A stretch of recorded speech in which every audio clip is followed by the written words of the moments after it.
Hello everyone, welcome my channel all coat work. আজকের বিষয় চুক্তিপত্র। উভয় পক্ষ তারা নিজেদের সীমানা থেকে 2 ফিট ছেড়ে পাকা ঘর নির্মাণ করবে। এখানে ফরম্যাটটা তোমাদের তুলে ধরলাম, 2 পেজের একটা ফরম্যাট। কিভাবে লিখতে হয়, প্রথমে দুপক্ষ অর্থাৎ প্রতিবেশী দুপক্ষের মধ্যে তাদের সংকীর্ণ জায়গা হওয়ার দরুন তাদের মধ্যে একটা চুক্তি হচ্ছে যে যে তারা এক পক্ষ অপর পক্ষ পৌরসভার যে নিয়ম আছে সেই নিয়মটা এই সময় মানা যাচ্ছে না বা পঞ্চায়েতের নিয়ম মানা যাচ্ছে না, তারা সেই জন্য একটা চুক্তিপত্র করছে যে তারা 2 ফিট ছেড়ে ঘর নির্মাণ করবে। এক পক্ষ করছে, পরবর্তীকালে ওই পক্ষও করবে, তাতে দুপক্ষের মধ্যে আপত্তি কোনো থাকবে না। এই বিষয়টাই এখানে তুলে ধরা হচ্ছে। তো প্রথম পক্ষ যে কোনো এক পক্ষ লেখা হলো, তার নাম, ঠিকানা, পিতার নাম, পুরো ঠিকানাটা দিতে হবে। দ্বিতীয় পক্ষ এখানে তার নাম ঠিকানা পুরোটা দিতে হবে। তো মূলত এই অংশটুকুটা একটা স্ট্যাম্পের উপরে লিখতে হয়। তারপরের অংশটুকুটা যে কস্য চুক্তিপত্র মাদান নামা মিদং লিখিতং, এই লাইনটা পরের ডেমি পেজে লিখতে হয়। তো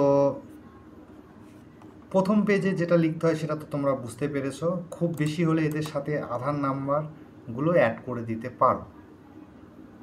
তো এই হলো প্রথম পেজের বিষয়। তো আমি যেহেতু এক পেজের মধ্যে সব লেখাটা লিখেছি তোমাদেরকে বোঝানোর জন্য, তো কি লিখতে হবে সেটা আমি নর্মালভাবে লিখেছি, তোমরা এর সাথে অ্যাড করে নিতেও পারো, তাতে কোনো আপত্তি নেই। তো কথা কি লিখেছি সেটা বলছি।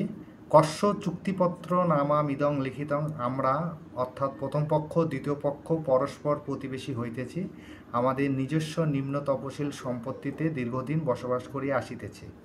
উভয় পক্ষ অর্থাৎ প্রথম পক্ষ দ্বিতীয় পক্ষের গণের সংকীর্ণ জায়গা হওয়ার জন্য উভয় পক্ষ আলাপ আলোচনার মাধ্যমে একটি সিদ্ধান্তে স্থির হয় যে তাহাদের সীমানা বা প্রাচীর থেকে 2 ফিট ছেড়ে সরকারি বা নিজস্ব পাকা গৃহ ছাদ সমেত নির্মাণ করিলে কাহারও কোনো প্রকার আপত্তি থাকিবে না।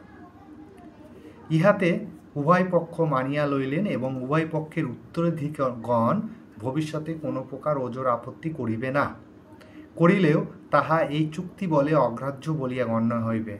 প্রকাশ থাকে যে আমরা উভয় পক্ষ যদি কোনো কারণে তাহার নিম্ন তপশিল সম্পত্তি কাহাকেও বিক্রয় করি বা করে, তাহা হইলে এই চুক্তি বহাল থাকিবে। তো বহাল থাকিবে। এরপর আমরা দ্বিতীয় পেজে কি লেখা হচ্ছে সেটা লিখব।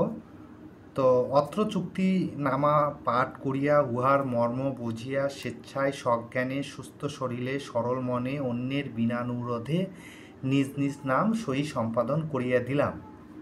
উক্ত চুক্তিপত্র নামায় এখানে 50 টাকার জায়গায় 100 টাকা, 10 টাকা, 20 টাকা যা হোক স্ট্যাম্প ও একখানি ডেমি রইল।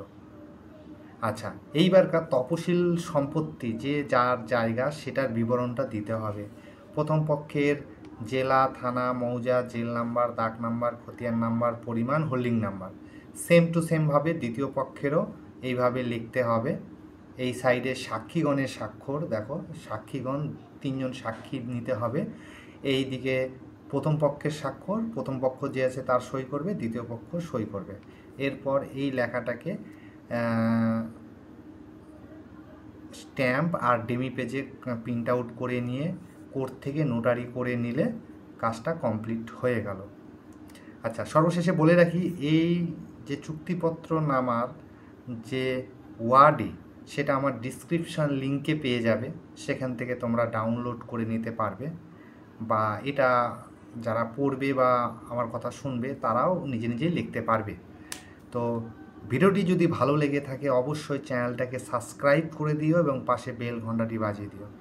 ভিডিওটি দেখার জন্য সকলকে অসংখ্য ধন্যবাদ। কোন টপিকের উপরে ভিডিও করব অবশ্যই কমেন্টে জানিয়ে দিলে আমার খুব ভালো হয়, সেই বিষয়ে আমি ভিডিও করতে পারবো। তো দেখা হচ্ছে নতুন একটা ভিডিওতে। সকলকে অসংখ্য ধন্যবাদ।